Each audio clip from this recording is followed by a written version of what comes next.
గురుకుల బాలికల పాఠశాలలో ఎలుకలు ప్రాణ సంకటంగా మారాయి. మెదక్ జిల్లా రామాయంపేటలోని సోషల్ వెల్ఫేర్ రెసిడెన్షియల్ బాలికల పాఠశాలలో ఎలుకలు స్వైర విహారం చేస్తున్నాయి. 9వ తరగతి చదువుతున్న 12 మంది విద్యార్థినులను ఎలుకలు కరిచాయి, అరికాళ్లను కొరికేశాయి. దాంతో విద్యార్థినులను ఆసుపత్రికి తరలించి చికిత్స అందించారు. విషయం తెలుసుకున్న విద్యార్థుల తల్లిదండ్రులు తమ పిల్లల ఆరోగ్య పరిస్థితిపై ఆందోళన వ్యక్తం చేశారు.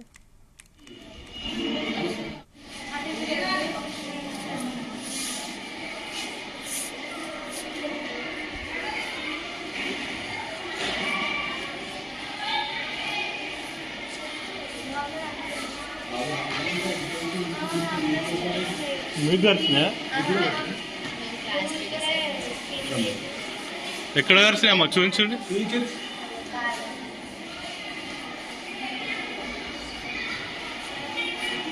ఇదంతాదేనా?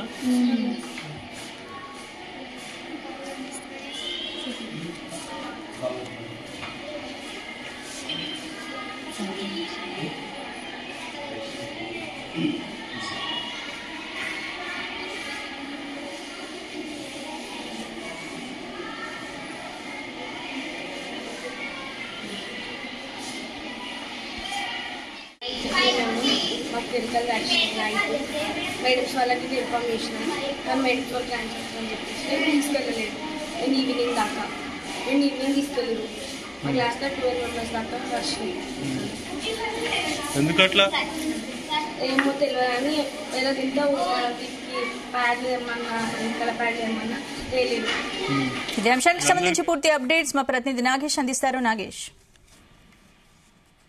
మొత్తంగా మెదక్ జిల్లాలో బాలికల విద్యార్థులు కావచ్చు, అటు పాఠశాలలు ఇటు గురుకులాలు కావచ్చు, విద్యార్థులకు అయితే అవస్థలు తప్పలేదని చెప్పుకోవచ్చు. చాలా కాలంగా గురుకులాల్లో ఉన్న అక్కడ మౌలిక వసతుల కొరత అయితే ఇప్పుడు స్పష్టంగా కనిపిస్తుంది. మనం ప్రస్తుతం చూసుకుంటే మెదక్ జిల్లా రామాయంపేటకు సమీపంలో ఉన్న గురుకుల పాఠశాలలో బాలికలకు సంబంధించి ఎలుకలు బాగా చేస్తున్నాయని అక్కడ ప్రచారం అయితే జరుగుతుంది. మామూలుగా గురుకుల పాఠశాలలో ఎక్కడ లేని అవస్థలు విద్యార్థులు అయితే ఎదుర్కొంటున్నారని చెప్పుకోవచ్చు. సాధారణంగా విద్యార్థులకు ఎండాకాలం సెలవుల తర్వాత ఇలాంటి పరిస్థితులు అయితే కనిపిస్తాయి. కానీ ప్రస్తుత పరిస్థితులు చూసుకుంటే పాఠశాలలు స్టార్ట్ అయ్యి దాదాపు 2 నెలలు అవుతుంది. అయినప్పటికీ గురుకుల పాఠశాలలో ఎలుకలు విహరించడం, తర్వాత రాత్రి వేళల్లో కొరకడం అనేది అక్కడ అవస్థలు అయితే చాలా ఇబ్బందికర పరిస్థితులు ఉన్నాయి. ముఖ్యంగా 5, 6, 7 తరగతులు చదువుతున్న విద్యార్థుల్లో ఈ పరిస్థితులు అయితే ఎదుర్కొంటున్నారు. వాళ్ళు స్థానికంగా పడుతున్న ఇబ్బందులు బయటకు కొన్ని రోజులు చెప్పుకోలేకపోయినప్పటికీ తర్వాత వారి తల్లిదండ్రులకు విషయాన్ని తెలియజేయడంతో అసలు విషయం అయితే వెలుగులోకి వచ్చింది. ఎలుకలకు సంబంధించి ప్రాథమిక ఏవైతే చర్యలు ఉంటాయో వాటిని కూడా అక్కడ ఉన్న ప్రిన్సిపాల్ కానీ అధ్యాపకులు కానీ చేపట్టకపోవడం, తర్వాత ఎవరైతే బోన్లు ఏర్పాటు చేయకపోవడం, ఇతర ఎలుకల కట్టడికి చర్యలు చేపట్టకపోవడం అనేది ఇది ప్రధానమైన ఇబ్బందికర పరిస్థితి అయితే నెలకొందని చెప్పుకోవచ్చు. మనం ఇటీవల చూసుకుంటే సుల్తాన్పూర్ జేఎన్టీయూలో ఆహార కల్తీ విషయం బయటకు వచ్చిన తర్వాతే ఇలాంటి ఘటనలు అయితే ఒక్కొక్కటిగా వెలుగులోకి వస్తున్నాయి. సంగారెడ్డి సమీపంలోని సుల్తాన్పూర్ జేఎన్టీయూలో గత 2 నెలలుగా కూడా ఆహార కల్తీ, తర్వాత ఆహారంలో ఈగలు, తర్వాత దోమలు, ఇతర కీటకాలు రావడం పట్టించుకోకపోవడంతో ఇటీవల ఎలుక కూడా వచ్చింది. దీంతో ఆ ఇష్యూ రాష్ట్ర వ్యాప్తంగా సంచలనంగా మారింది. ఇమీడియట్ గా ఆ ఇష్యూ రెక్టిఫై చేసేందుకు ఆరోగ్య శాఖ మంత్రి దామోదర్ రాజనరసింహ ఆదేశించారు.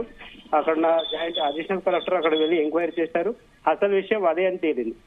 ఆ విషయం మర్చిపోక ముందే ఈ రామాయంపేటలోని గురుకుల పాఠశాలల్లో ఈ హాస్టల్ కు సంబంధించి ఇలాంటి వ్యవహారం బయటకు వచ్చింది. అంటే దాదాపు రాష్ట్ర వ్యాప్తంగా అన్ని గురుకుల పాఠశాలల్లో ఇలాంటి ఘటనలు జరుగుతున్నాయని మనం చెప్పుకోవచ్చు. ఎందుకంటే ప్రభుత్వం గత ఎండాకాలంలో ఏవైతే పాఠశాలలు కానీ హాస్టల్ కానీ మూసివేస్తుంది, ఆ మూసివేసిన తర్వాత ఏవైతే ఏవైతే మౌలిక వసతులకు సంబంధించిన కొన్ని చర్యలు చేపట్టాల్సి ఉంటుంది.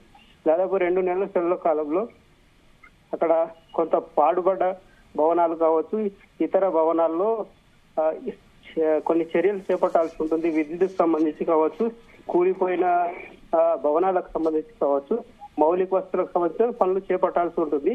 కానీ కొందరు కాంట్రాక్టర్ల నిర్లక్ష్యం కారణంగానే ఇలాంటి ఘటనలు జరుగుతున్నాయని మనకు స్థానికంగా తెలుస్తుంది.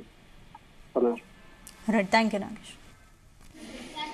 తెలియదు అని వేరే ఇంట్లో వీటికి ప్యాడ్లు ఏమన్నా వెనకాల ప్యాడ్లు ఏమన్నా తెలియదు. అందరికి కలిసి